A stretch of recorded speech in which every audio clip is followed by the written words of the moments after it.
This is Joseph Carpenter. Today is July 17, 2024, and I am interviewing Chief Master Sergeant Terry Thomas. This interview is taking place at the Audie Murphy Cotton Museum in Greenville, Texas, is sponsored by the UTA Department of History and Geography, and is part of the Texas Veteran Project. Thank you for agreeing to be interviewed today, sir. Thank you, Joe. Where are you from originally, and tell me a little bit about your growing up. I was born in Zanesville, Ohio, and as a very, very young child, about 4 years of age, the family decided to move to Florida. They had vacationed there before, and my father decided that's where he wanted to work. So we packed up a station wagon and personal items, and off to Florida we went. Wow. And so my earlier days were really all grown up. How old were you when I was 4 years old, I think, when we moved to old. Florida. So I went to school from that age all the way through high school. And what part of Florida again? Clearwater, Florida. Clearwater, okay. So which do you count as your hometown? Well, I have to count Greenville now. I've been here longer than I've been anywhere. Greenville, is Texas. Greenville, Texas. Okay. But I love talking about Clearwater. Fair I'm very enough. proud of Clearwater. So where did you go to high school? Largo High School, which was a small adjoining town right next door to Clearwater. Mm-hmm. They had annexed or done something with it or rezoned, mm-hmm. and I ended up in Largo High School, which was right adjacent to Clearwater. What activities did you participate in while you were in high school? Not a lot, honestly. I played on the golf team. I tried to play football, but I was very, very small. I weighed 105 pounds, and I found out the first year I tried to play football, it didn't work. Even back then, the kids weren't that big, but they were bigger than me. Right. And probably when I was 16 or 17, I decided I'd like to try to box because I got beat up a couple times. Mm-hmm. And there was a fella down the street that belonged to a boxing club, and it was called the Golden Gloves Boxing Club. So I decided instead of getting beat up on the street, I'd go down there and let him beat up on me down there, because my record at that wasn't very well either. I was still too small. Right. What did your parents do, or your dad in particular? What did he do for a living? My dad was a salesman in the baking business. Okay. And my mother was a waitress her whole life. Oh, really? So she worked while you were growing up? Both of my parents worked. We had five children. Mm-hmm. They had 5 children. And they worked as long as I can remember. How many brothers, how many sisters? I had 4 sisters, and I was the only boy. Oh, wow. Oh, and where do you fall in the birth order? I was second. Okay. I had an older sister, and the other 3 were under me. Okay. So they took care of you? Oh, yeah, did they ever? And I took care of them a lot as well. Very good. So were you involved in any military activities like ROTC in high school? I don't even remember there being an ROTC. Not at the school I was in anyway. Mm-hmm. How would you describe your upbringing? Were you middle class, lower middle class? I would say lower middle class, mm-hmm. although we did not really do without a lot. I knew my mother and father both had to work. I remember buying my first bicycle. Yourself? Myself. I went and worked. There was a country club not far away, and I would walk to that country club every opportunity I got, and I would get in the ditches and hunt golf balls. Oh, wow, okay. And I'd sell them to the players, of course, in this country club. Mm-hmm. And when I saved up enough money, I bought a bicycle. I think it was a Schwinn Racer. Mm-hmm. And it was very cheap because it didn't have any fenders and had a flat tire. And I fixed that flat tire and rode that thing forever. Wow. Yeah, that was a great bicycle. It was a great bicycle. In fact, it didn't have brakes. Oh. And I had to put brakes on it. So. Did you go to college right after high school? No, I entered junior college, St. Petersburg Junior College, and it was about the time the draft was still going on. I wasn't really, truthfully, very fond of school. Mm-hmm. I didn't know which direction I was going in, but I really did not like school that well. But I didn't know where I wanted to go. And while attending St. Petersburg Junior College, I got my first draft notice. Went down and did the nice bus ride to Coral Gables, Florida. Came back, worried about it for a while. Had my number, of course, established where I was at in that line. And 3 or 4 months later, I get a second draft notice. And I thought, ooh, I'm moving my way up the line. I'm going to be called at any time. Luckily for me, some of my buddies were home on vacation or leave, and they happened to be in every service. And we all got together one evening like we did when we were together in high school. And there was a Marine Corps guy, an Army guy, a Navy guy, and an Air Force guy. And after talking to the Marine, the Navy, and the Army guy, I knew I was going to go see an Air Force recruiter, because all of them said, you do not want to.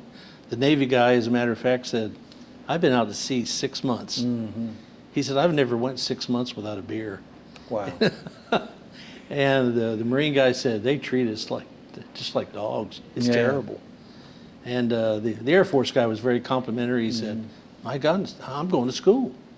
Right. I'm already taking advantage of the school they have on the base. So I said, I'm going to go down and see if I can't sign up in the Air Force. So that was your motivation for going into the military? Yeah, I really didn't. I just really was spinning my wheels in the junior college. I knew that's not what I wanted to do, and it sounded exciting. Mm-hmm. And of course, the Vietnam War thing was kicking up, and I thought, well, I wasn't afraid to go to Vietnam, but I really didn't want to go if I wanted to get in the Air Force and take advantage of the opportunities of school. And I thought, if I get in there, they'll make me do it. You know, it won't. Right. It'll be easier for me to make that decision. I understand. What year did you graduate from high school? 65. And what year was this that it was 66. So 1966. Just about a year about after a year. high school. Were any of your family members in the military? My father was in the Army, and my mother, actually. My mother was in the Navy. Very interesting. Yeah. What did they do? My dad was an infantryman, and my mother was a cryptologist. Oh. And very interesting. Yeah, she could type something like 120 words a minute, and got into the crypto business. And it's fascinating, the stories, how they utilized the women in uniform in the Navy, and I'm sure the other branches as well. And this was during World War II that they were both serving? Yes, yes, sir. Did they have any stories that stand out to you? Dad never talked. He was overseas. He was in Okinawa and different places like that, but he didn't talk a lot about his experiences over there. I only remember one story, and that's when they got home, when the war was over and they were coming home. And somehow they got hooked up together in California. And the government, my mother did not have a pass or whatever it was she needed to get back. But they had met somewhere in California outside of San Francisco. And the military was moving him on a train back, a big contingent of people, to move them back all over the U.S. Anyway, somehow they got hooked up, and she rode on his lap from the West Coast all the way to Ohio. That's where their home was at, in Ohio. Right. And that was about the only story I ever remember him telling, because he had said he had foot rot. The boots had been on his feet for like a week or 10 days, and they were wet. Oh. And he said, I remember your mother sitting on my lap that entire time. There were no bunks to sleep in or anything. And how long had they known each other at this time? Oh, it was several years. Oh, okay. Several years. Oh, yeah. So they were married when my mother joined the Navy. My dad was already overseas in the Army. And they were already married? Yes, they were already married. Oh, wow. Yeah. Okay, and so they met again in San Francisco, and then how I never have figured out. I would like to know the whole story. Yes. Never heard it. Right. That's pretty common. It is, yeah. So your choice to go in the military was kind of foisted upon you as much as anything. It was just your choice of going in the Air Force. Exactly. But you were going to be drafted either way. Oh, I was going to get drafted. There was no doubt about it. No doubt. How did you feel about that? Well, I was only 19 years old. I didn't have a lot of feelings one way or another about the war. I didn't know. I wasn't that connected to what was going on over there. I was too busy running the beaches, running around in a 57 Chevrolet and having a good time. But then I started seeing folks that I did know that were in the military that were going to Vietnam. Right. And I thought, well, if I get to go, fine. If I don't, fine. But I thought I would probably have a better chance of not going by going in the Air Force, which didn't work out the way I planned. Right. So tell me about the recruiter. You went to the recruiter and you said, I'm about to be drafted and I need to join. Is that kind of how it went? There was a lot of promises. I said, here's what I'd like to do. I have a niche for mechanical stuff. I love Okay. taking engines out of cars, putting, tearing cars apart, putting them together. And I said, I really want to be an aircraft mechanic. I want to work on airplanes. He said, oh, I can help you do that. That's going to be easy. We need a lot of mechanics. So signed on the dotted line. In fact, a buddy and I went in what they call the buddy system. So we got to go to basic training together, and then we were supposed to go to tech school together. Well, the buddy system fell through the cracks somewhere in that transmission of conversation. Right. We did get to go to basic training together, but when we got out of basic training, he went to up in northern Michigan somewhere, and I went to Abilene, Texas. And that's the last time we ever saw each other. Is that right? Yeah. So what was basic training like for you?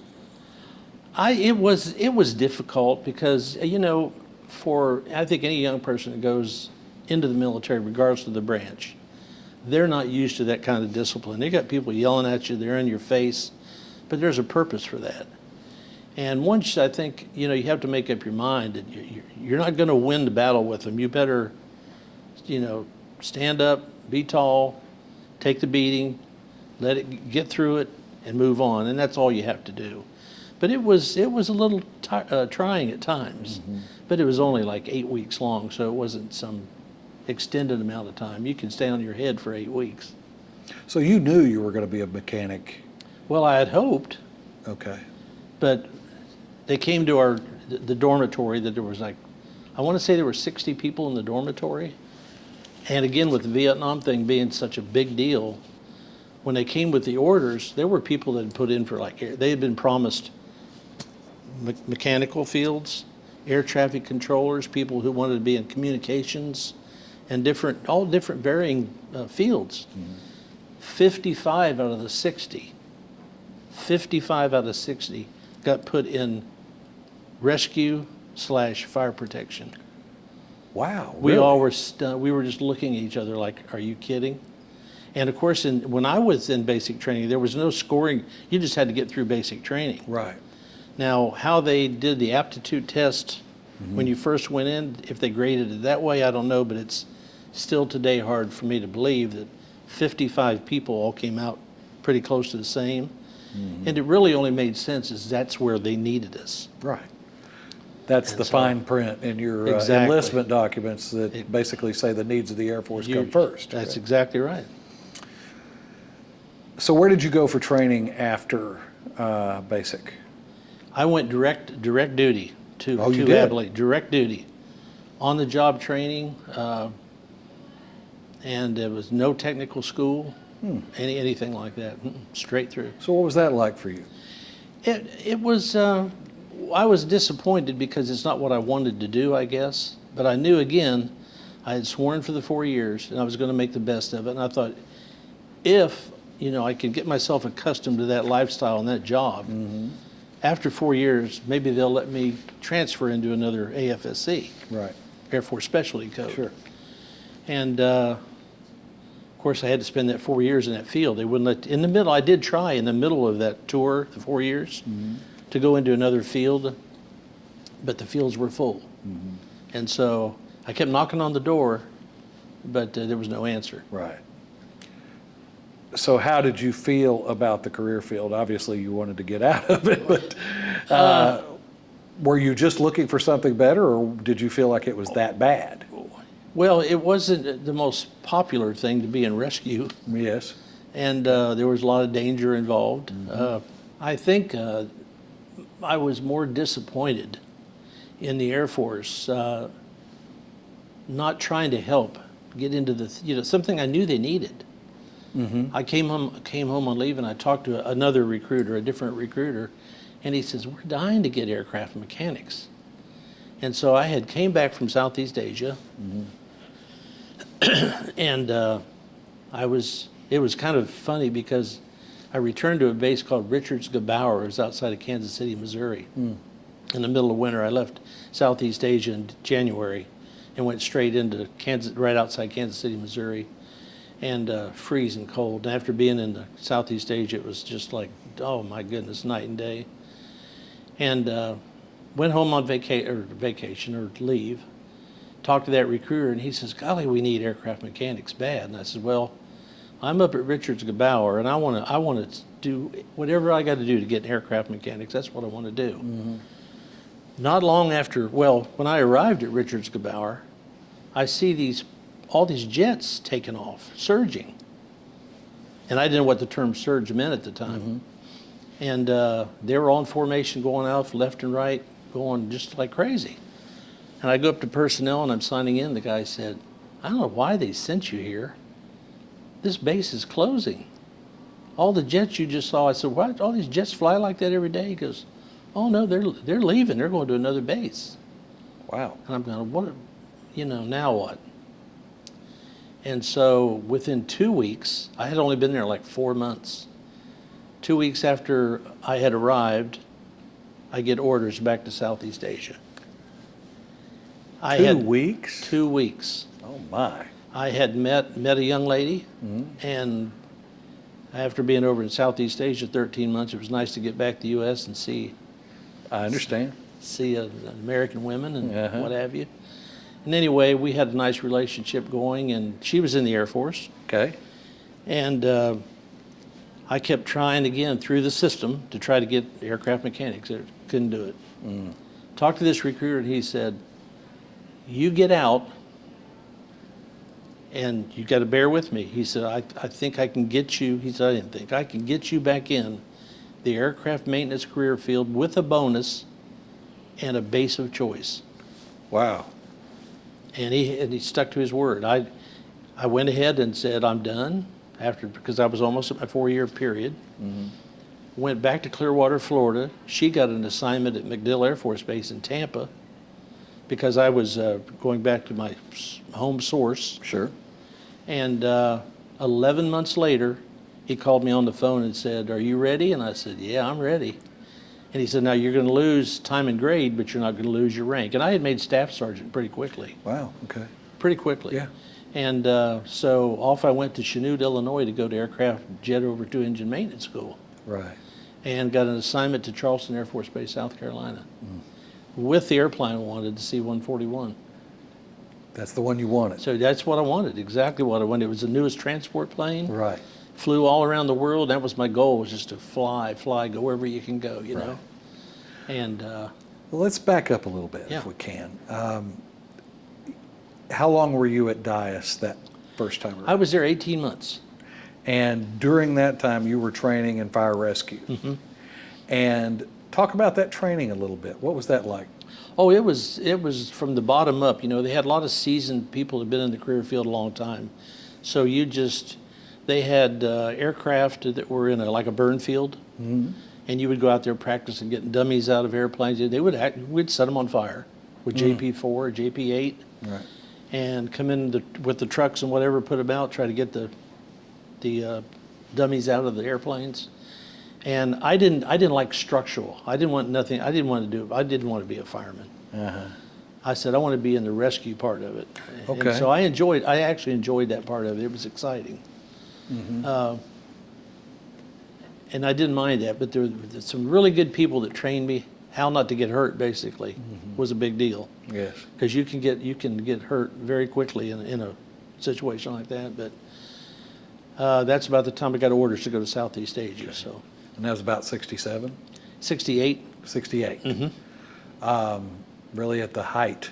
It was right at the height war. of it. Yeah, I got to go through Tet Offensive and all that. So. Where did you go in Vietnam? Well, actually, I went in. Most of my time was all spent in Thailand. Okay. So we got stationed at a very remote place and pulled a lot of temporary duty out of there to different places like Udorn, Nakhon Phanom, NKP, Phuket, Tak Ly, Korat, Utapao, all over Thailand, wherever they needed us. So we were moving around a lot. And at the time, there were places we weren't supposed to be at.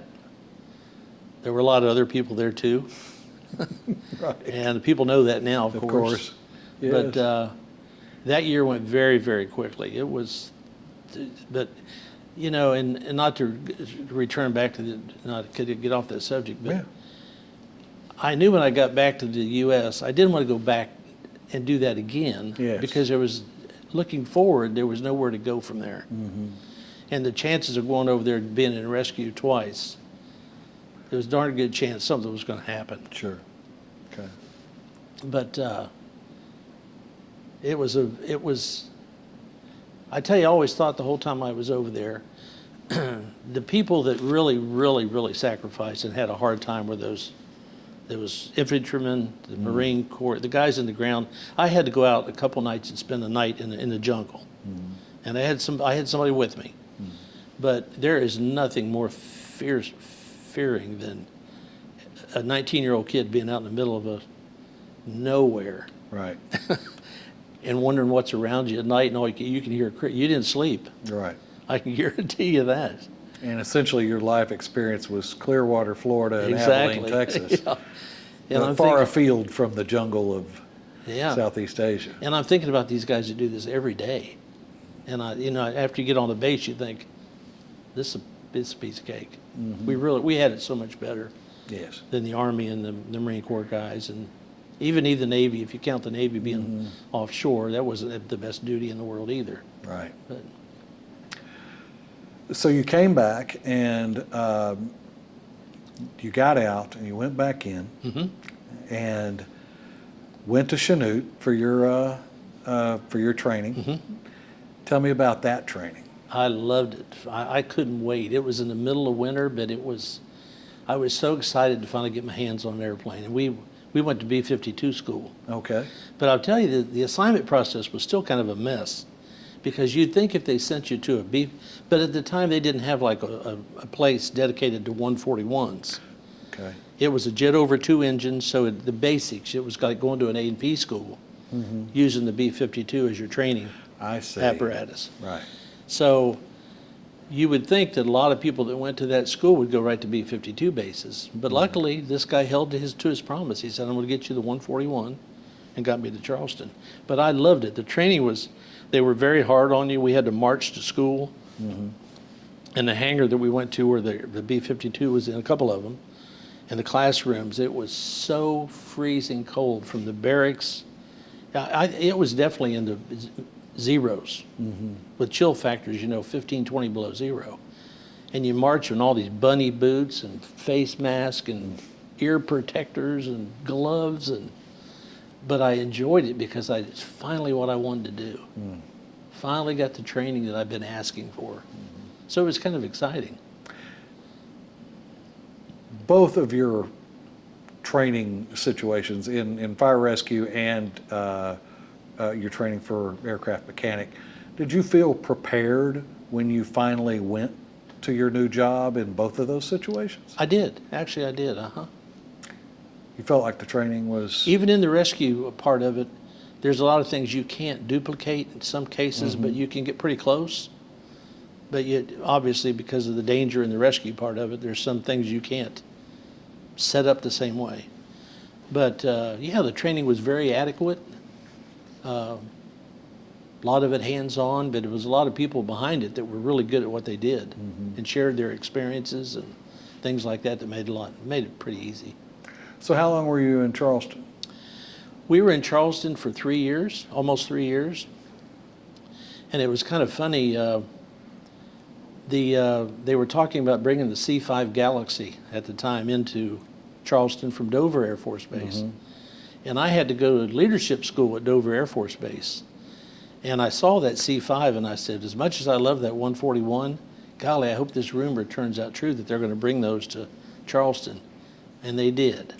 Wow. It was a big, big deal. Huge airplane. Oh, it was fascinating. So fascinating. Yes. So I'm having the time of my life on that 141. I've been to places like Russia, all over South America, Europe at least sometimes once a month. Wow. And this is early 70s. Early 70s. So what was that like for you? Because you'd been to Southeast Asia, but and how long did you spend? I'm sorry. How long did you say you spent in Thailand? 13 months. 13 months. So essentially, you'd been out of the country for just a little over a year, and that was your entire experience. So now you're flying all over the world. going all over. Talk about that experience a little bit. Well, to me, it was just, I kept a little, almost like a diary. It seems funny for a man. I had a little notebook. So everywhere we'd go, I was on a dedicated crew. I was a dedicated crew chief. And after I'd been through school and everything, I had to go to the 141 school on the base. And after I got through that, after tech school, I had made up my mind. I wasn't very welcome there because I came out of another career field as an E5, and there were E4s and 5s there that knew the airplane. And I knew I was going to have to work really, really hard to get an airplane, get my name on it, and get in that status where you were a flying crew chief. Right. And once I did that, and I just decided to work really, really, really hard and make that happen. And next thing I know, I was getting selected to go on some really, really exciting trips. And I just couldn't wait. I thought it was the neatest thing in the world. How did you work yourself or work your way up into one of those positions? Well, I'm glad you asked that because they had a quality control system. And they kept records of every single airplane in the fleet, every dedicated crew chief. When quality control would come look at your airplanes and do no notice inspections, they would document all the write-ups and discrepancies on the airplanes. And when they would go look at them, the person that had the least write-ups obviously was taking better care of their jets. I see. And all of that was always being recorded all the time. And I think I did, when I went out with the crews, I got along with them very well. And I really loved the flying part of it. And I think those guys were really good to me, reporting back to my immediate supervisors that when I went on the road with them, they knew I was going to take care of the airplane and them. And it went a long way because I was getting probably the majority of some of the trips that people have been there for years wanting to go on. And I was getting selected to do those, and I thought, this is pretty neat. Right. So after Charleston, what did you do, or where did you go? Well, here's what happened. The C-5s did come to Charleston. Okay. And I got assigned to an airplane, and it was called a lead the force airplane. 68222 was the tail number, I'll never forget. And shortly after becoming one of the there was 3 actual dedicated crew chiefs to the airplane, and I was trying to work my way up to get my own. I actually worked for a dedicated crew chief on the jet, and I was hoping to get my own airplane. There was an announcement made that they had reconsidered the move with the C-5s to Charleston. They were taking them back to Dover, Delaware.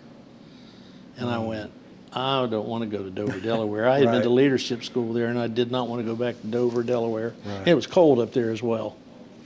And so they said, okay, if you don't want to go to Dover, you got to go overseas.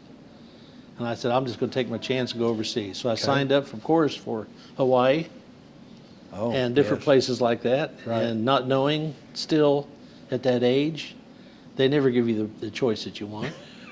So I ended up in Okinawa for 3 years. And the reason we went to Okinawa is all the C-141 and C-5 traffic had to come through there for en route maintenance. And so we spent 3 years there, 73 to 76. Was that an accompanied tour? It was. I had to go over 6 months, but I had just had a son, and I had to go over there and secure housing off base. It took 2 years to get a house on base. Wow. So you had to live in some really primitive housing off base. No air conditioning, no heat, which some of the islands you don't need a lot of that, but we were constantly under water rationing and things like that, and gasoline rationing and different things. And it was about 8 or 10 miles from the base, so I had a little Honda 90cc motorcycle that I rode back and forth to work.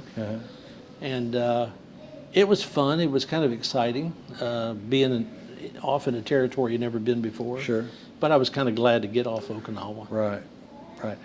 What kind of, you said 73 to 76, what kind of traffic were you getting back and forth from Vietnam, and how did that affect the operations on the base? We were probably, from an en route maintenance standpoint, one of the busiest Air Force bases in the entire Pacific, us in Guam. And so we went through Operation Homecoming. The 141s were coming through there with the prisoners. And different things like that. And of course, in 73, Vietnam was shutting down. And so all that traffic it was constant. We worked 6 days a week, 12-hour shifts for 2 years. And it was okay because it was so fat. It was just constantly turning airplanes, fixing airplanes, turning them, and it was, here come another batch, just constantly going. So the time went pretty fast. How did you feel about the end of the war? I mean, you had been engaged in the war in Vietnam. How did you feel about how it ended for American troops anyway, and then ultimately how it ended for the South Vietnamese? Well, you know, at that point now I knew a lot more of after being there, studying it a little bit harder, listening, reading, looking at the politics of it. Mm-hmm. It changed a lot of how I felt about it. I know coming back, we were actually told not to wear a uniform after we got to Travis Air Force Base.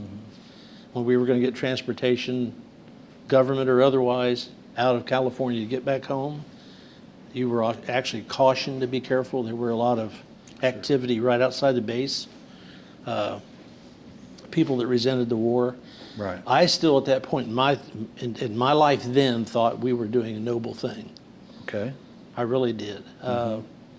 I mean, you see people trying to get out of there on boats, the Vietnamese people, that were in the scenes in Saigon. Yes. With the people trying to get on the last airplanes and the last helicopters to get out of there. Right. Desperation. They're desperate people doing desperate things. Just have some freedom and the things that we take for granted. So it changed my mind a lot about that. And I still think there were parts of it we could have definitely done differently. No question. But did we do the right thing at the right time? In my heart, I think we did. So when you went to Southeast Asia,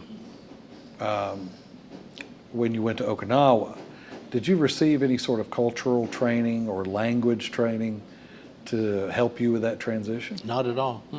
Not at all.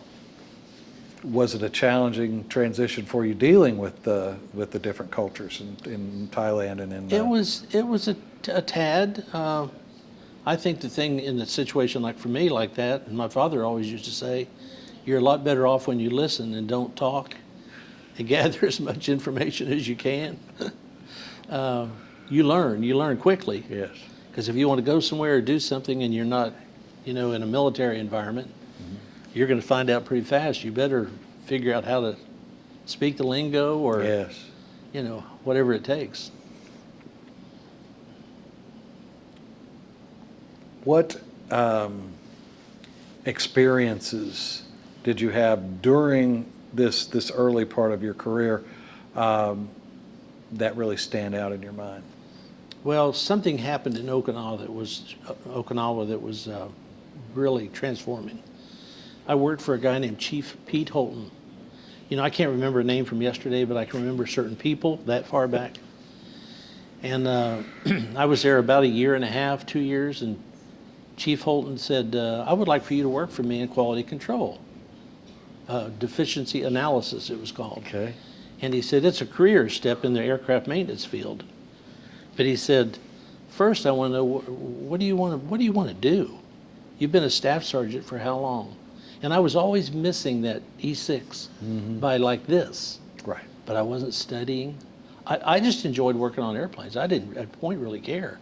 Right. And Chief Holton said, you need to go take advantage of everything you can do. Go to every school, do whatever you can. See, why not make as much as you can when it's time to retire, if you decide to stay, which I pretty much then knew I would. He said, you're not doing that, you're just spinning your wheels. And if you want to come work for me, if you don't feel the same way about that, I don't want you. Right. And it was like, really? Wow. And oh yeah, he was a pretty direct guy. Right. And it turned the light on. That was what you needed. All I needed was to pick up it called it a PFE performance, the book they did for the enlisted people. Yes. Remember the book? Yeah, I do. And I said an hour a night. I'll just do that every night. Won't do it on the weekends. I'll just do it an hour every night. And the next time I go to test, I've got 40 extra points. Oh my goodness. And I'm got a line number for tech sergeant. And I said, well, you know what? I think that works. I'm going to try it Yeah. for master. Right. To make a long story short, I did that through all the way to chief, the same formula. Really? And I ended up making chief in 15 years. Oh, my. When I went to the senior academy, there were only 2 of us. There were still master sergeants with line numbers for E8. And had to wait to put it on. There were 2 of us wearing master sergeant stripes in the whole school. My goodness. And another thing happened at Okinawa. I was selected as an Airman of the Month, and then the Airman of the Year one year. And that thrust me into what they call the USO, Organizational Systems, or United Services Organization, for PACAF, all of PACAF. And there were like 13 to 15,000 airmen in PACAF at the time. And went through a process at the base level, and then a wing level, and then a division level, and then the entire package. And I lucked out and got all the way to the finals, to the final 3 that put you in the 12 Outstanding Airmen of the Year. Wow. So I get notified of that, and again, this guy, Colonel Frederick Brettinger, was our wing commander. And I got a notice down at work, and I was still working in quality control. Colonel Brettinger is going to come down and pick you up in a staff car, take you up to his office for some photo taking and coffee. Right. And of course, I'm nervous as can be. Yes.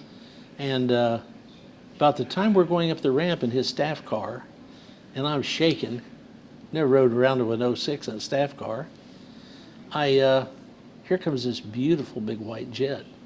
I had never seen it. Now, granted, I had just started really studying my books and looking. I didn't even know this airplane was in the inventory. Oh, wow. And it was the National Emergency Airborne Command Post, 747. And it's pulling into Kadena to provide comm for President Nixon, who was over in China.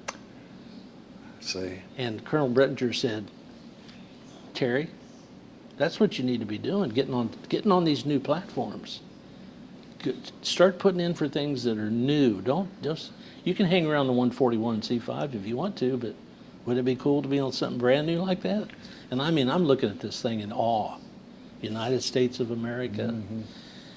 Colonel Brettinger, we have a nice meeting up there.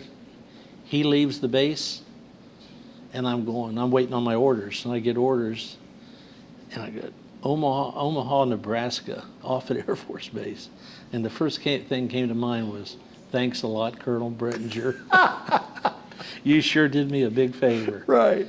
I arrive in Omaha, Nebraska, and as soon as I go to the orderly room to sign in to see where I'm going to be going, this young man says, an admin guy says, you're the guy that's going to Washington, D.C., to Andrews. I went, what? I had no inkling. I didn't have a piece of paper saying that when I left Okinawa. My orders were to Offutt Air Force Base, Nebraska. Right.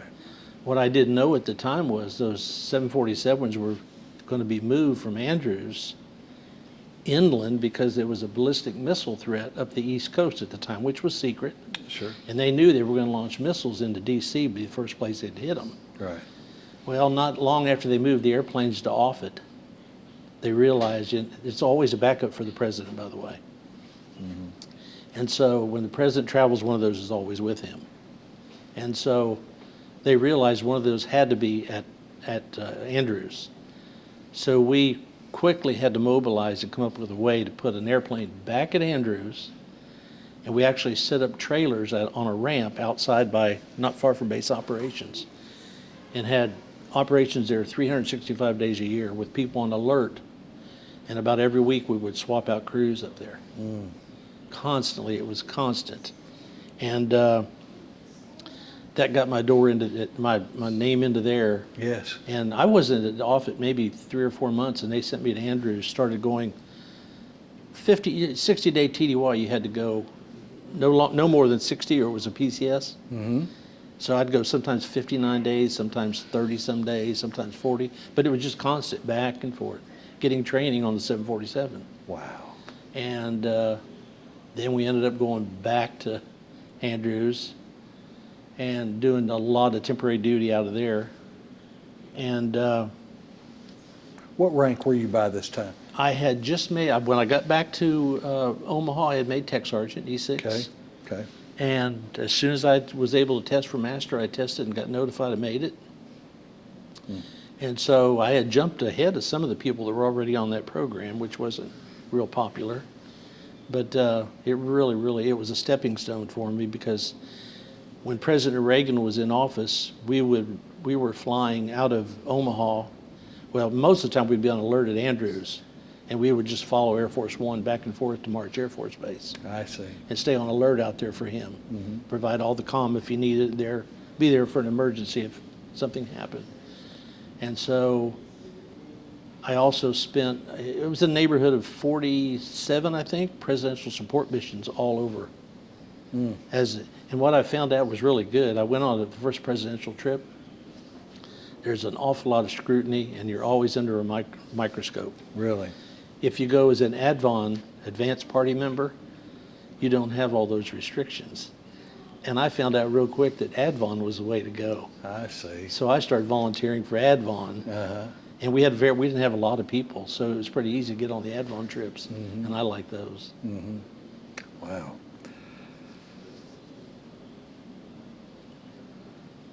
During this time, or during this, really, this is the first half of your career, had you lost anyone close to you?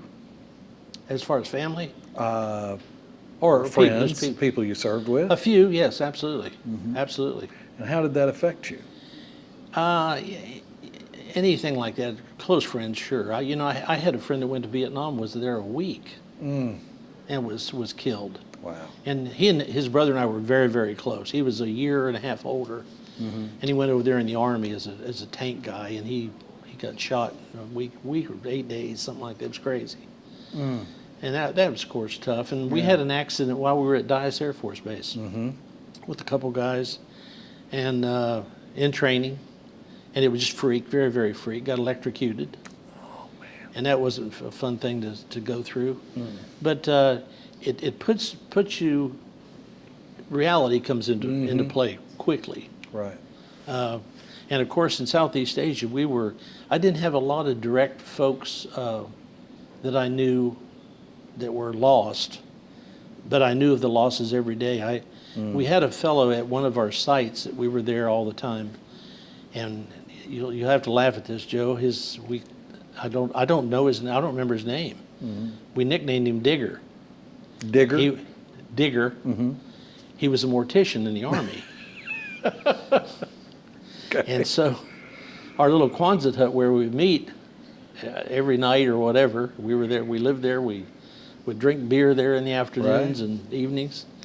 Digger would come yelling, he said, "I need some help." An airplane would come into the base, and they would be dropping off body bags.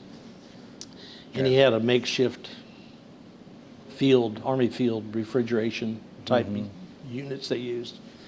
And we would go and help him get those body bags very regularly. Yes. And so it was on your mind a lot that this was going on constantly. There was hardly a day went by that, and he was the only guy there. He had no help. He was a mortician. Wow. And he moved all those constantly moving bodies.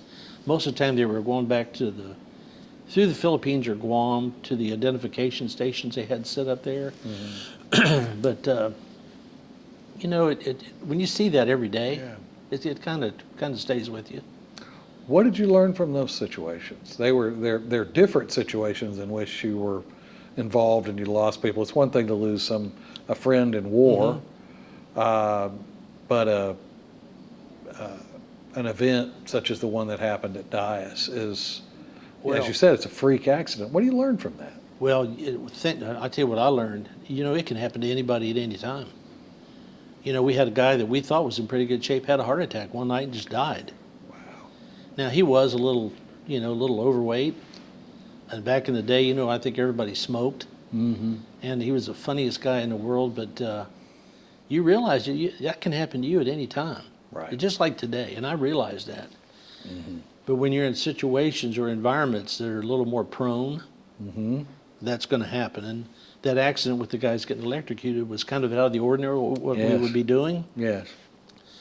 And I would always look at those kind of things and say, instead of just going and doing it, Right. I would give it second thought. Because you just don't know. Right. So, how long did you serve at Andrews then? I was back and forth there for almost 4 years. Okay. Most of it all TDY. I never got a permanent change of station. It was kind of strange because of what they asked me to do. I was stationed at Bowling, which is right outside of Washington, D.C., Bowling Air Force Base. Because I wasn't directly assigned to Andrews. I was still working for the Strategic Air Command out of Offutt. Okay. But what I didn't know was, during this transition, while we were constantly going back and forth to the March Air Force Base with Reagan, I was asked to come up to the colonel's office one day, and he said, we want to send you to March because we're going out. You know, he loved to go to the ranch. President Reagan loved that ranch. Right. And he said, we got to put, instead of counting on 15th Air Force to do the jobs we normally would do, logistics. So when an airplane come up, you set everything up, the maintenance, logistics, communications, rental cars, all the things that had to be done. He said, we need to have somebody go out there and be a permanent party guy. And he said, you're the guy because, one, you're now a master sergeant, and we think you're the right guy to go out there. You got the personality to work with the headquarters people, and we just think it's going to be a good fit. They said, okay, next trip out, which was about 2 weeks away, we want you to go out on the airplane, but we're going to get you a rental car so you can go out and look at housing around that area. Okay. And I was stunned. I got out there, and homes were like 1,200 square feet. Homes were over $150,000. Oh, wow. My housing money would never cover. Everybody, if you didn't live on base, you had second jobs just to pay your housing costs and stuff. And I did not want to go to California. So that was the early 80s, a $100,000 home in the early 80s. Oh, it's unbelievable. Incredible. The cost. So I came back from that trip, and I went up to see the Colonel George Barton again. Can't ever remember, you know, can't forget names like that. And I was, Colonel Barton, I really do not want to go to March. And he goes, well, that's the way it's got to be. So, okay, good soldier. Right. I'm going to go. Get back down to the hangar, and there's a fella, and I knew him, but I didn't know he was from Corona, California. And his name was Milton Spencer. And we're the same rank. We do the same thing. Oh. And Milton said, you just got back from March? I said, yeah. They want me to go out there, permanent change of station, and work at the headquarters. So when we go out all the time, I'll be the focal point, the POC out there. And he goes, I wish they would have asked me. I live there. My family's there. I run back to Colonel Barton's office, and I said, sir, are you aware? He's a 7-level master sergeant, same AFSC, everything. He wants to go. He goes, really? Well, let me interview him. So he comes, he interviews, he gets the job. Oh, my goodness. I'm sweating bullets. Sweating has ended. I don't have to go to March. Right. So then it was very shortly after that, I get a call at the office, and they say, we're going to send you to Greenville, Texas. And I'm like, what? What in the world's in Greenville, Texas? Right. And little did I know, there's a big contract with the Air Force and Boeing to rehab those 747s that I'm on. I see. And the Air Force is getting ready to buy 2 new ones for the president. Reagan never got to fly in them. Bush was the first to fly in them, but they said, we want you to head that project. And it was like $318 million project or something like that. Oh, my goodness. And I was thinking, I'm a master sergeant, and it's not going to be good for my career. Because at the time, they wanted you to be really supervising a lot of people. And they originally said it was going to be myself as like NCOIC, a comm person, and another crew chief, and an OIC, a lieutenant, maybe a captain. Well, all that changed, and only 3 of us came down here. And I had no idea how to run any kind of like a detachment. Right. I had to just quickly spin up and figure out how to do a lot of training. no training Nothing. whatsoever. But it was the best thing that ever happened to me, because what I had to do was go back to the airplanes. There was always one here at Greenville, and it would take a year and a half to do one airplane. And I would go back to Offutt Air Force Base and report on the progress of that airplane to a general staff, basically, in SAC headquarters. And I learned real quickly how to do briefings, what to say, what not to say in front of the generals, very quickly. Right. And had a lot of dignitaries coming to Greenville to look at the airplane and, you know, check on the status and things. So the learning experience was fast and furious. Where was your wife during all of this time? Well, right in the middle of some of this, the marriage was kind of getting, I was gone. In fact, 1 year supporting the airplane, I was gone 265 days. Wow. And that you can't have a good relationship doing that. So that leads to different things. And so my first wife, we ended up breaking up. I actually had gotten an assignment. Well, let me move forward just a little bit. Okay. The project was over at the end of the 1985, early 85. And they said, Chief, we don't have a job for you. And I've got 2 years left on my enlistment. I see. I've got to do something. So at the time we had, and I still think they do, the Chiefs Group. Called up the Chiefs Group and I said, what do you got near Greenville, Texas? Maybe Carswell, Shreveport, something? Nope. Because, you know, in the Chiefs there's 1% and there's only so many allocated for bases. Right. And they said, the nearest place we got is Tyndall Air Force Base in Florida. So I was commuting Oh my goodness. 14 hours back and forth. And little did I know, when I had left, the people that knew they had the 747 experience, the new Air Force One was coming on board. And all of a sudden I'm getting calls to go down to Waco. President Bush was not yet president, still governor. Okay.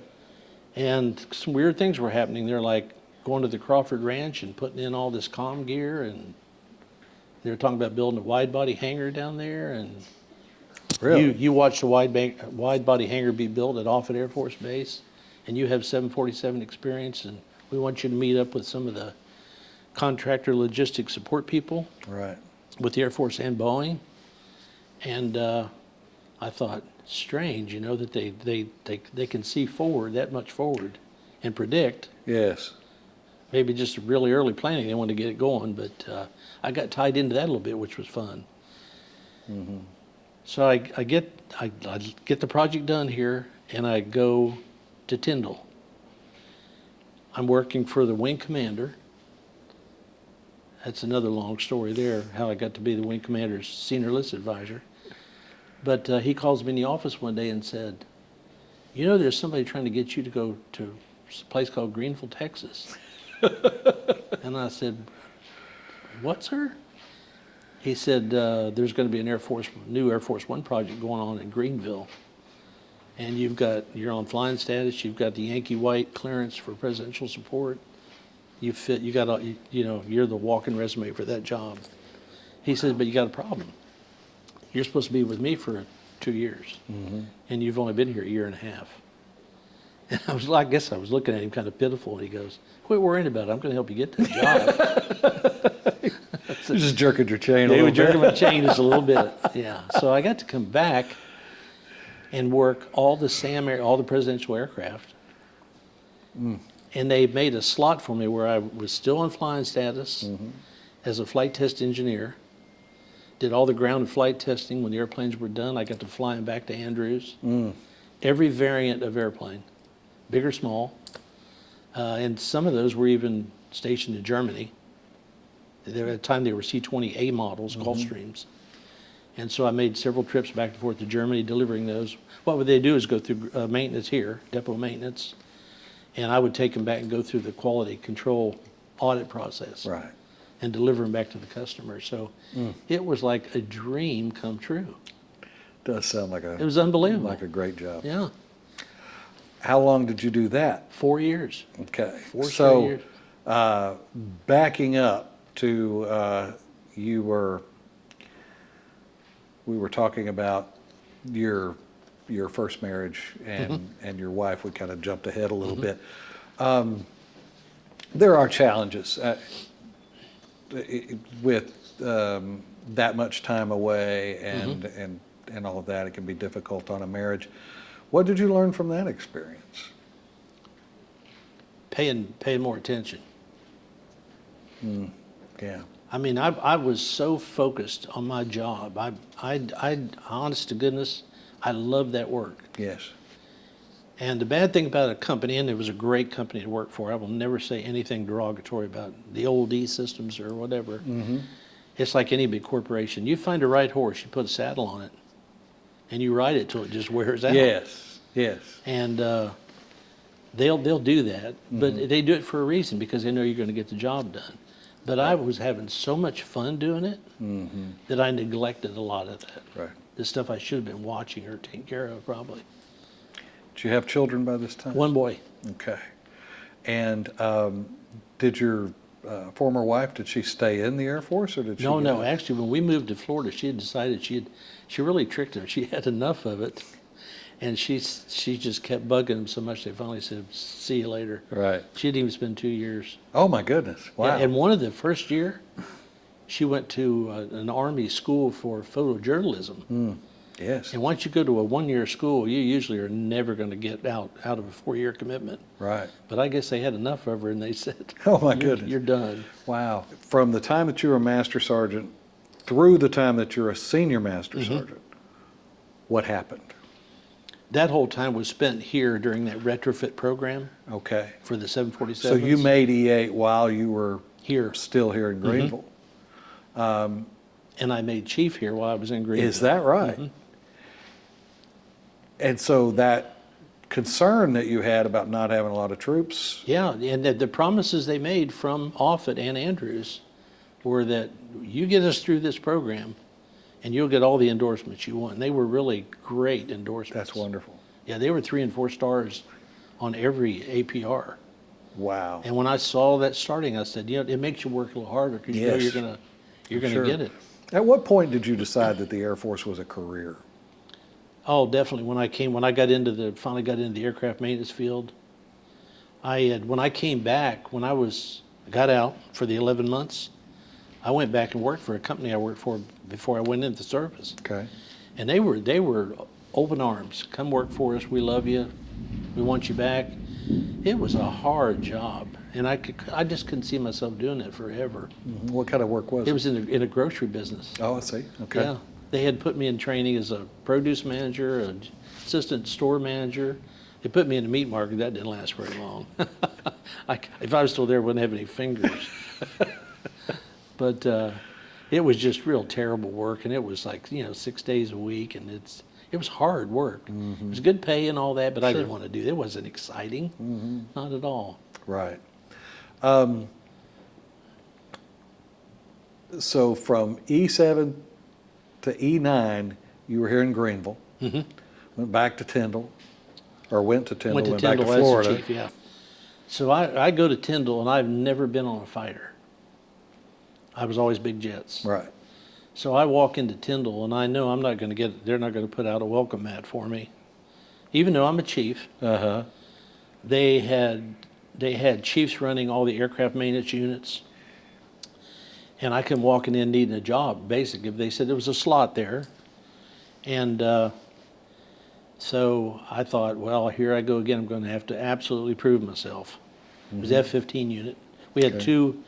two squadrons of F-15s and one old TF-33s, or T-33s, Shooting Yes. Stars. Yes. And they put me in the first aircraft maintenance unit for 2 weeks, then the second aircraft maintenance unit for 2 weeks. Both of them had 15 or 20 F-15s, and down to the T-33 unit for a couple weeks. And they were having trouble with one of the aircraft maintenance unit chiefs. And so the superintendent said, "I want you to take this fellow's job."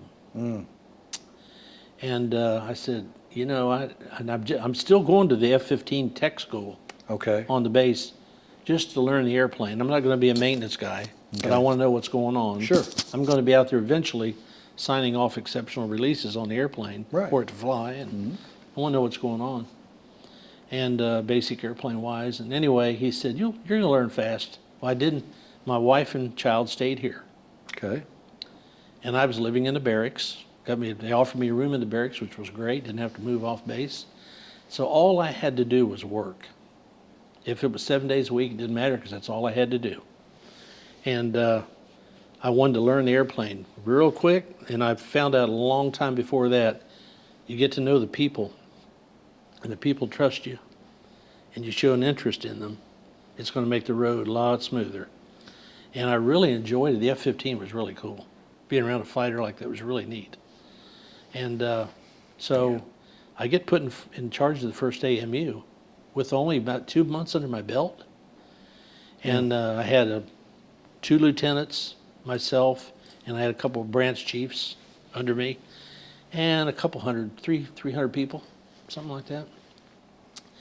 And we started doing some different things. I came up with some ideas I thought would be cool, like, wouldn't it be neat to have the aircraft maintenance unit of the month out of those 3? Who could hoist a flag up on the flight line at their building saying, all of our flying, we met all the flying goals, all of our airplanes were inspected, we had the less discrepancies. And I challenged all the young kids that were now dedicated crew chiefs like I used to be, and they got behind that and they liked that. And I'd come out there, and we had grills out on the flight line by the hangars, and I'd come out in the evenings and cook hot dogs and hamburgers for them, and weekends we'd do things for them.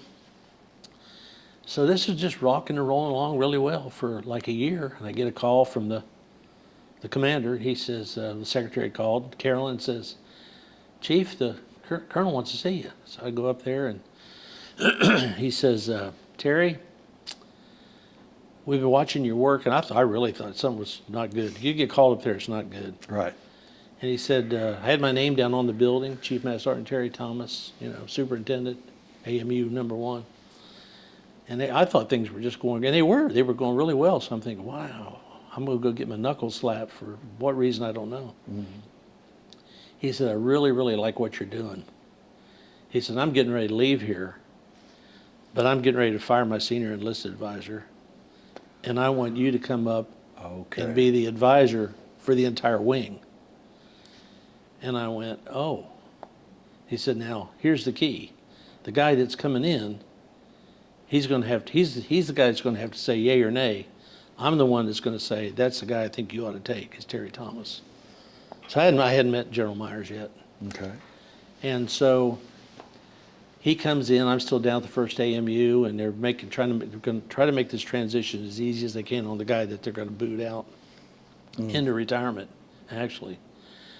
And I got a couple problems. I'm the youngest chief on the base. I don't have that much F-15 experience, and I hadn't been to charm school. There's actually a school for senior enlisted advisors, and I had been to that school. Had no intention of going there. I was going there to get my 2 years done, and I was coming home. Right. And so Colonel Myers at the time, before he made general, comes in, calls me up to his office, and we talk for a couple hours, actually. And I was getting ready to I was coming home on a vacation, a couple days or something. I'd come home for a birthday or holiday or something like that, and then head right back. Mm-hmm. Sometimes I'd leave there on a Friday and go back on Sunday night. 14-hour drive each way. And he said, I've been here 3 months now, and I really like what you're doing. I like the ideas you come up with. He said, why don't you go down to Florida or go back to Texas and think about coming to work for me? And I gave him those reasons why I thought he ought to be just cautious to protect him. Right, sure. I said, there's going to be people complain. I'm the youngest chief, haven't been in charm school, went through the story. He goes, is there any reason you don't want to work for me? And I said, no, sir, no, not at all. I said, I'm just trying to protect you. I know how these things work, a lot of politics involved. He goes, well, why don't you go back to Texas and think about it? When you come back, we'll talk. So I come back on Sunday night, middle of the night, and I go down to my building, and I'm going to go do a couple hours of paperwork. This is 10 or 11 o'clock at night. Drove all the way from Texas all the way to Florida. I noticed my name's not on the building. I never should have said, when I left, I said, yeah, absolutely, sir. I'd love to work for you. Yes, sign me up. I said, boy, did I screw up. And so I just drove down the flight line to the wing headquarters building, and I pulled in, and my name's on the building.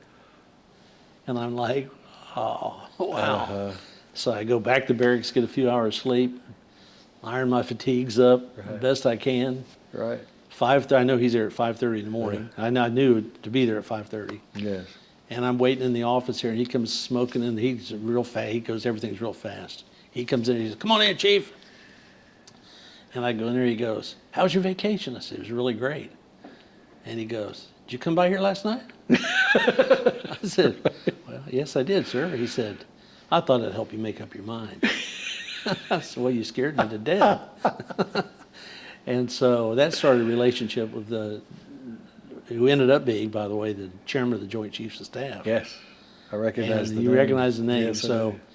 working for that guy was just absolutely incredible. And he said, "First thing I want you to see today is your office." And I'm telling you, it was crazy. It was a huge office for a guy to have. I mean, unbelievable. The biggest oak desk you ever saw. A coffee table, a shoe shine kit, a refrigerator full of beer. And I'm like, "Really?"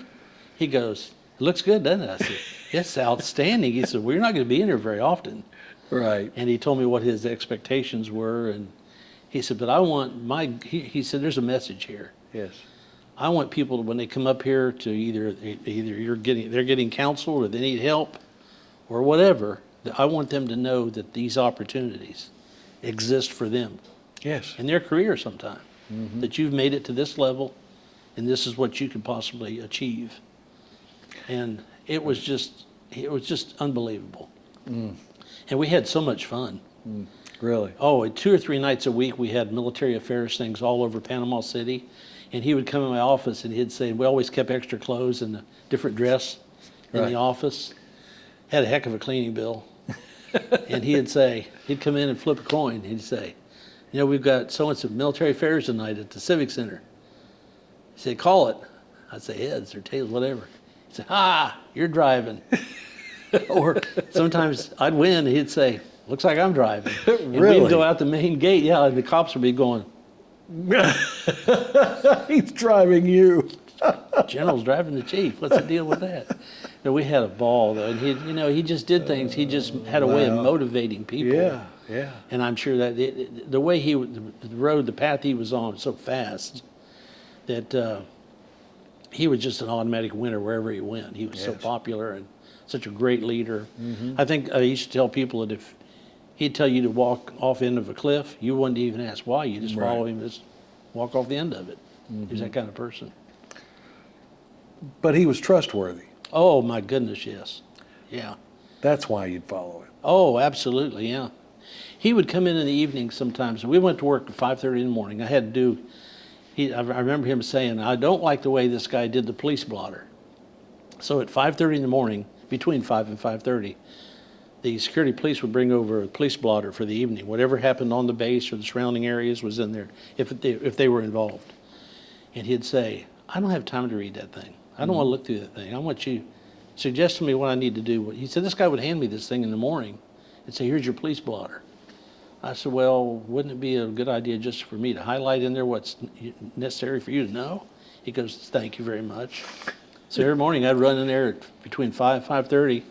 Airman so-and-so got in a car wreck, or somebody's in the hospital, or we had a domestic in the base housing, or whatever this case might be. I would then have the first sergeants that worked for me. I had 1,580 people. And so I had first sergeants and other supervisors that helped, of course. Sure. You can't manage that many people. No, I hear people say that, and I go, "Really? You Right. can't manage 1,580 people." Right. You lead them, but you're not going to manage all of them. And we streamlined things. And I remember the first time he invited me to we had stand-up every day at 3 o'clock. And our vice wing commander his name was Thomas as well. And Bob Thomas, great guy too. He said, "Bob," we were in his office, in the commander's office, and General Meyer said, "I want to put Terry Thomas in the right seat and you beside him. And I'm going to announce that today at stand-up, because I want everybody in this room to know if they got a problem, they go to the chief first, and then he comes to us for whatever. If he needs help, that's why I want it to work, and I want them to know he's my right-hand man." Wow. I'm like, holy cow. Right. And Bob Thomas had no problem with it at all. We got along great. And he did the same thing with his protocol officer, which I thought he was a first lieutenant. Real nice guy, very smart. But he called her in the office one day, and it surprised me. He said, "Lieutenant, whatever the chief tells you to do, just do it. Don't ask any questions. He'll never lead you astray. You're never going to have a problem. And if we do have a problem, the three of us will work it out." She said, "Yes, sir." And it worked out just perfectly. She knew the protocol part of it where I did not. Right. But it all worked out great. But he just had a way of doing things like that that made everybody happy, and everybody was ready to go to work. How did you communicate with your loved ones during this time of so much travel and being gone so much? Oh, tremendous amount of late night phone calls. And of course, we didn't have cell phones back then. Mm-hmm. So it made it a little more difficult. And of course, I can't remember what phone charges were, but they're not like they were today. But that was the major way to do it. And we didn't have Zoom, mm-hmm. or Right. FaceTime and things Right. like that. So yeah, most of it just telephone. Mm-hmm. Was that enough? Oh no, I don't think so. Yeah, that face-to-face thing togetherness is a major thing. Mm-hmm. How did you deal with stress during this time? You've had a lot of action, a lot of things going on, a lot of change. How did you deal with the stress? I think with me, I would try to focus on what I thought was creating the most grief for me, and how I could work around that or get through it in some way without causing pain for me or pain for people around me. Mm-hmm. And sometimes it took a lot of thought, because it was always there. I mean, if you're going to be in certain positions or jobs or whatever, and I just happened to be in some of them numerous times, I think once you get through it the first time, you can almost know or sense it's going to come at some point. Mm-hmm. Like if you're missing schedules, or you've got personnel issues or shortage of people, you don't have the drawings you need to get an airplane done, and things like that. You figure out a way to balance that. Mm-hmm. Otherwise, it literally will drive you crazy, I believe. We talked a little bit about this, but I'm going to ask it more directly. What kind of challenges did your being away from home create? What kind of challenges? I think I would have to say it's kind of a simple word: prioritization. Mm-hmm. I still to this day keep a old-fashioned as it is, a book with birth dates. I can tell you when old friends passed away and what year, especially birth dates. I like to call people, send cards, or acknowledge some special event, and it surprises them like crazy to do that when I do that. But my mother had a habit of doing that. And I have one remaining sister who does the same thing. She picked it up from mom as well. But it's very old-fashioned, but I keep that notebook, and I know Vicki will say to me at times, "Do you have that in your book?" So you're at Tyndall, you're the senior enlisted advisor for the wing commander? Mm-hmm. Wing commander. And is that the end of your career? Or where do you go from there? Well, that's when the story I told you earlier about, he calls me in the office and said, "Hey, I got a call from the MPC Center, and these folks want you back to Greenville, or at a place." Right. He knew us from Greenville, Texas. Okay. And he started pulling my chain. Oh, wow. "They want you back in a place called Greenville, Texas?" Mm-hmm. I'm like, what? Something is surely up. So Right. Again, somebody was looking out after me. The folks at the 89th at Andrews, and knowing there was going to be another new contract, a lot of new airplanes were coming into play. Mm-hmm. Boeing was phasing out some of the older generation airplanes. Mm-hmm. And I was just extremely lucky. I still had all the right clearances. I had all the right squares filled. And honestly, and I'm saying, I don't want to say this in a bragging way, it would have been hard for them to go find somebody that had that identical experience. Mm-hmm. It's like getting several people lined up, have resumes that say they can do something, but have you been there and done it, and is it still current? Right. So it was easy for the Air Force, really, and easy for everyone actually, because all I had to do was jump in my little truck and drive right back to Greenville, Texas, where I lived. Yes. You know, it just made perfect sense. And so how long did you spend after Tyndall? How long did you spend back here in Greenville? Well, they asked me to come back. They said, this is a 4-year deal. Okay. If you want to do this, it's going to be a 4-year commitment. I said, I'm in. So instead of the 20, I went down there to finish my last 2 for 20. I ended up coming back here and doing 4. Making chief before 20 years is pretty incredible. It was at the time, and I don't keep up with it now. I would think that it's still. It's difficult. And so, what do you attribute your success to? Well, I tell you, when Pete Holton, this guy was a towering guy, big guy, very intimidating, really. And he told me, he said, I don't want you working for me unless you tell me you really have a desire to really do the best you can in this particular job and going forward. He said, I'm not going to know you forever. He said, actually, I wanted you to come here and tell me you wanted my job. And I said, well, I'm only a staff sergeant at the time, and I can't make tech because I won't study. He said, there's a reason you're not making tech. Right.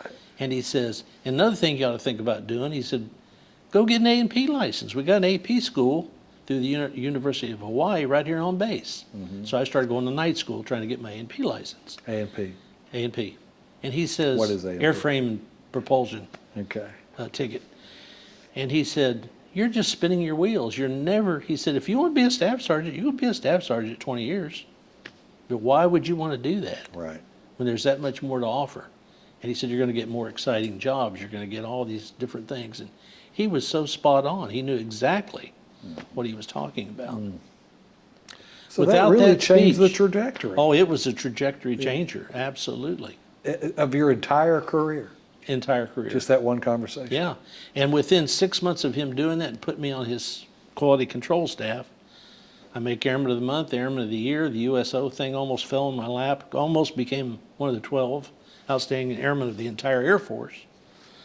And I wish still that would have happened. But there's a lot of politics involved in that. And actually, at the base level, when I lost the PACAF part, I wasn't. And he told me, he said, "You're not going to win."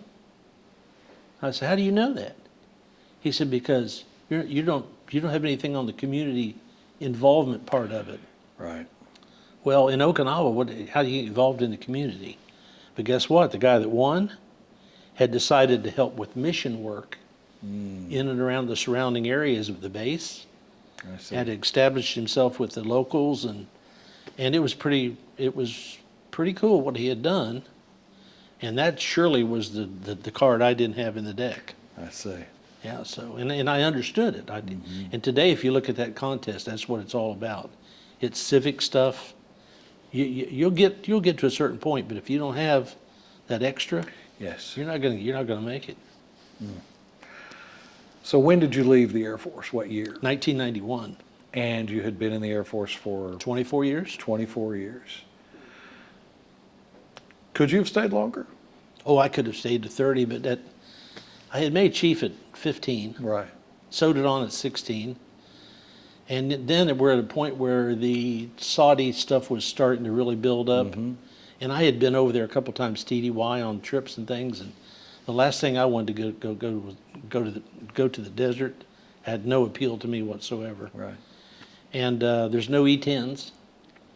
Right. And I thought, why not give civilian life a chance, see what's going to happen. So I retired on a Friday, and within about a week span had 3 job opportunities, Wow.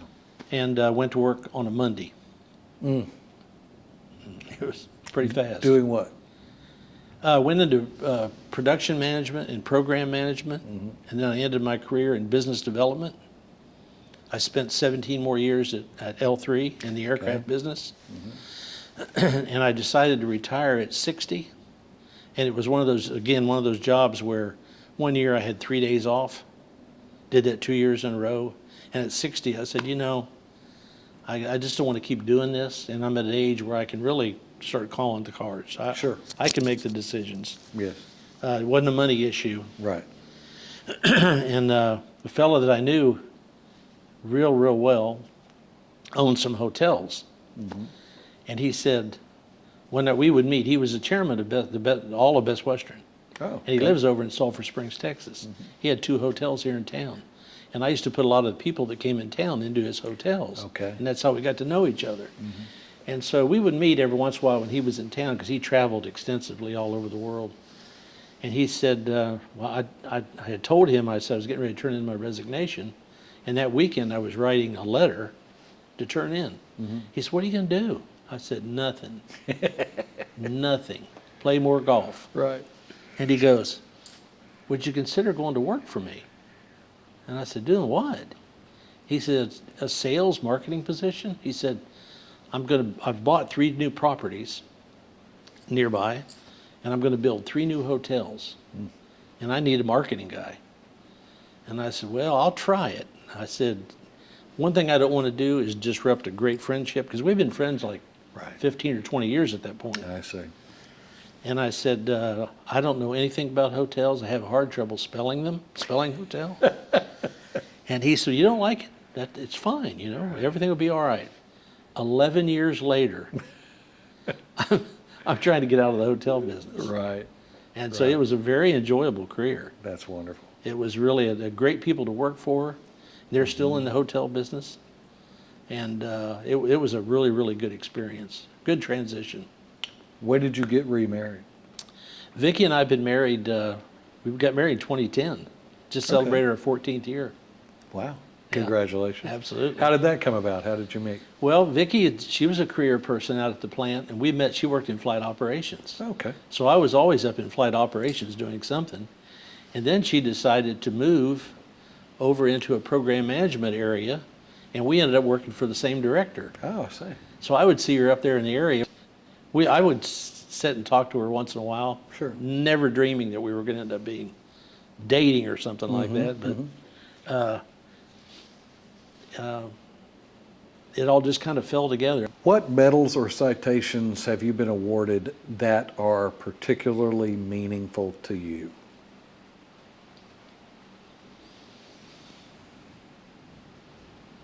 All of them are pretty special.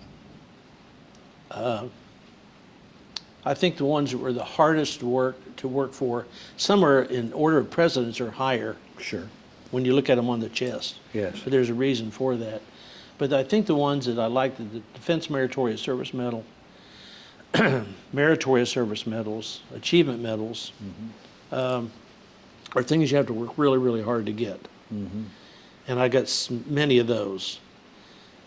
I have an Air Medal, and it's above all those. But that happened because of an incident on an airplane. It caught on fire. We were doing a test flight. Wow. And we had a fire on the airplane. All of us just had to do what we were trained to do, and it worked out, luckily. Worked out okay. But I'm proud to have that. I have it on one of my vehicles, actually. But in order of precedence, I would say the work ones, but the one I really am proud of, the Vietnam. Yes. What was your favorite part of serving? Favorite part? Well, I would have to say the satisfaction. The feeling you get when you get things done, and not only in the military part of it, but the civilian side of it as well, because it was a lot alike. Extraordinary amount of pride. You sometimes tackle a job, you think, oh, I'm never going to get through this thing, it's just not going to work. But you kind of make it come together, and then people you're working with help you make it come together. And that's very fulfilling. Yeah. What was the lowest point of your career, and what did you learn from that experience? Lowest part, I would say that first enlistment, I was really upset. I thought, I didn't know how the whole system worked, but I thought, goodness, there's got to be a better way of recruiting people and making promises. And if you're going to retain those people, there's got to be a better system. Right. if you plan on, having a strong Air Force, a strong any military.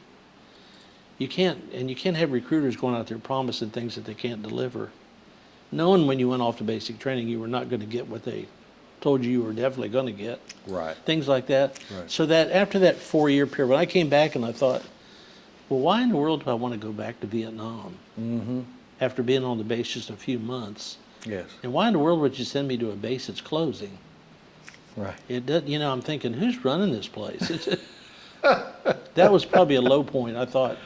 And then I had to think seriously about, now, you're going through this experience right now and wondering why it isn't working, but you're willing to go try it again. Will it work this time? Yeah. And I guess the faith I had in this friend, it was a family friend, Yes. got me through that part of it. He said, I guarantee you we're going to make this work. And he did. Kept That's to his great. word. What made you laugh, or maybe who? I know there were times in your career where you just laughed. And what was it? I'll tell you the person that made me laugh the most, and this I could just go on and on. We could talk for hours. General Myers. Is that right? He could make a bad situation a funny situation and do things. For instance, he would come in my office, and if he came, and he, like I said, he moved fast, and he was boisterous. He was loud, but not annoying loud. He was a big guy and a loud guy. And in the evenings, he would come in the office, and I might hang around, I might not, depending. When I was done, I was done. He knew it. He said, when you get done, you go get your golf clubs, go play golf, go do something. And a lot of times he'd say, I don't want you in my hair, or something like that. Just say something funny. Right. But he'd come in the office sometimes, and he'd get my shoe shine kit. And he'd put his foot up on the table, and I would tell him, General, your mama wouldn't let you put your foot up on the table. And he'd laugh just like you are right now. And he would be scuffed. He'd say, why don't you get us a Moosehead? He liked Moosehead beer. Yes. And I never had a Moosehead until I worked for General Myers. And so I'd open up 2 Mooseheads, and I'd put one on the coffee table, and I'd put one up on my desk, and I'd be sitting in this big, beautiful leather chair watching him shine his boots. And sometimes he'd want to know about something. He was curious about something, or he'd say, I want your thoughts on this, or tell me what you think about so-and-so. Tell me what you think about the squadron commander. Because he got me in a couple situations I thought were really very, very difficult, stressful situations, but he had a reason for it. And he would sit there and shine those boots, and we'd be talking, and I'd realize he'd get up and leave, and I'd look over there, and he had never touched that Moosehead. He's so deep in thought and so focused and concentrated that Wow. it was just the fact that he could have the beer and share it with me, and I'd look at it and say, well, goodness, I guess I have to drink both of them. And he played us. And I'll tell you one more quick story, fast. Okay. He Go right ahead. when I left the base, the day I left the base, he had a very nice farewell party for me. Big party. A couple hundred people from all the squadrons came over. And prior to that, he and I went on to my last F-15 flight. And he said, I'm going to put you to the ringer today. And he tried his best to make me sick. And I'm going to tell you, you can do it real quick in an F-15. I imagine. And he really put that thing through the ringer and put me through the ringer. And when we got done, in fact, I brought a picture of it with me tonight of some other photos I had. But he was just hoping so much that I would get sick on that flight. But I had prepared myself, you know what not to eat, what not to Yes. drink, and prepare yourself. And because those G's really do funny things to you. And I had prepared myself. I had a barf bag in my flight suit where I could quickly get to it. He didn't know that. But he would turn that airplane upside down and just flip it and go up and around. And the whole time, on open mic, laughing. He's, how you doing back there, Chief? Yeah, it was hilarious, I'm telling you. Like, God, great Sounds guy. like quite a man. And we still stay in touch, which is great. Is that right? That's wonderful. Actually, he has invited me to every when we left Tyndall, he had a goal and he told me I knew it wasn't going to work because I said, I got to get back to my family. At that time, we were, first wife and I were still married. Yes. And I said, I've got to get back there, get back on the ground, get my family reestablished. And he said, I really want to take you to 1st Air Force with me. He was going to go from there to Langley. Oh, wow. And they had, his career path was already set. He was going to go from there and take over commander of Europe, all of Europe, and then PACAF, and then he went to Space Command, and he just kept putting the buttons on the stars. Wow. And he said, I would like for you to go with me because I want you to, he said, I would love to see you be the Chief Master Sergeant of the Air Force.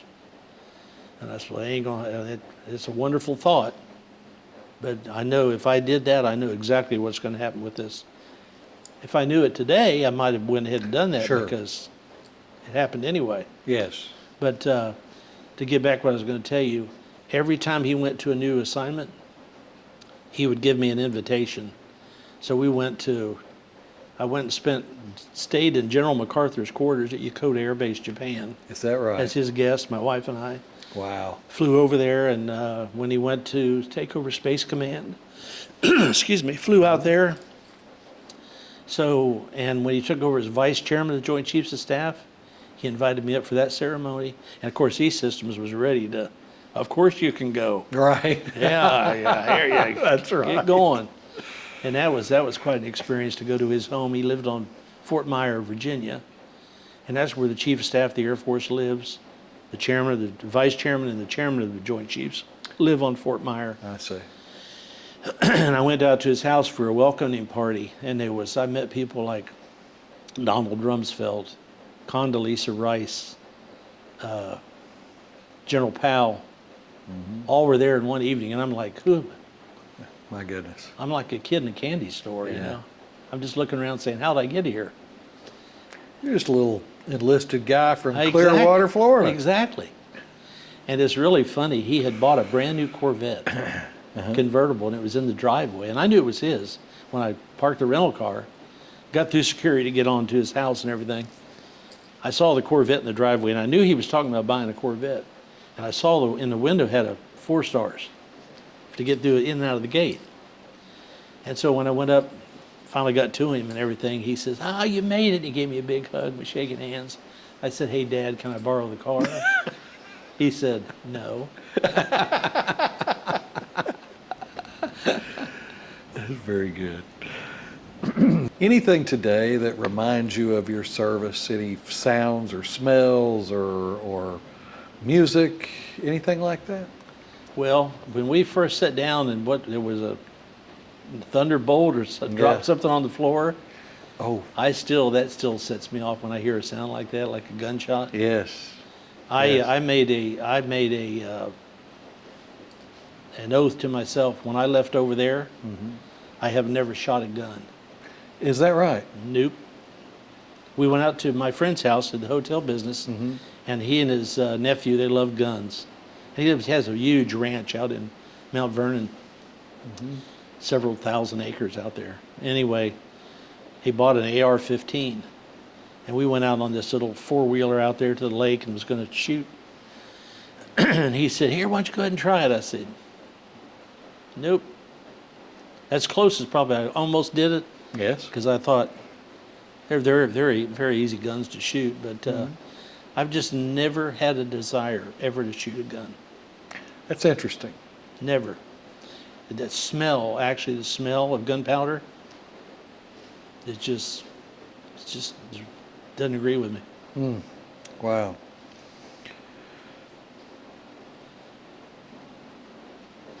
What veterans organizations are you involved with presently?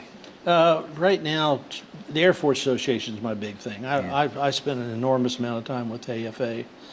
I'm the chapter vice president here in Greenville, and I also am the state vice president for the other 11 chapters.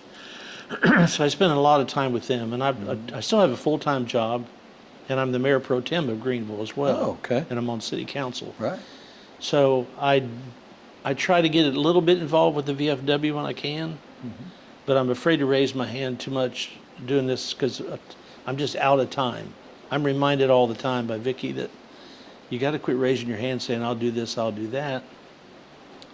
Because at my age, it's getting to be a point where you can't do but so much. Right.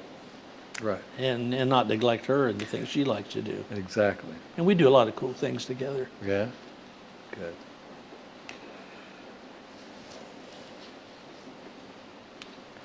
So just a few questions left. I know the answer to this one, but I'm going to ask it anyway. Excuse me. Would you serve all over again?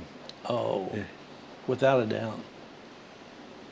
Loved every second of it. Do you do anything differently I other don't- than the first 4 years? Definitely, yeah. I would have studied a lot harder up front on the front end. That would have, well, I don't know how that would help the first 4 years, but after you've went 4 years and you've made one, you're already a staff sergeant, Right. and 4 years later you're still a staff sergeant. Yes. And luckily, Big Chief Pete Holton gets hold of you and shakes you by the ears and says, "Hey, Right. dummy, here you got to figure out the formula." Yeah. I would have done that differently. Yeah. I couldn't have made chief less than that, I'm sure. Right. No way, but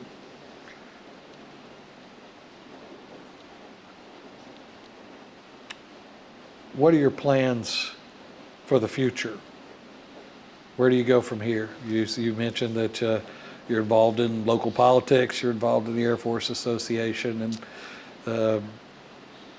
some of these, like the VFW, for instance. Where do you go from here? We've been talking a lot about that lately, because like I said, when you get my age, there's things pop up. We recently had a pop up. Got through it okay. But I think it's getting to that point in my time, my career, my life, that I want to settle back a little bit. And when I go to, I do some speaking engagements. Mm-hmm. Excuse me. I just did one recently with the Greenville Young Professionals, a bunch of good kids, young kids. It's time for let the younger people. I'd love to see more people get involved, like with city government. Yes. We don't get paid here in Greenville for city Right. council, things like that. And there's a lot of time involved with that. But I think when my next term, I have one more term I can serve. And the fellow that I'm serving with now is a very, very, very good friend, close friend, dear friend.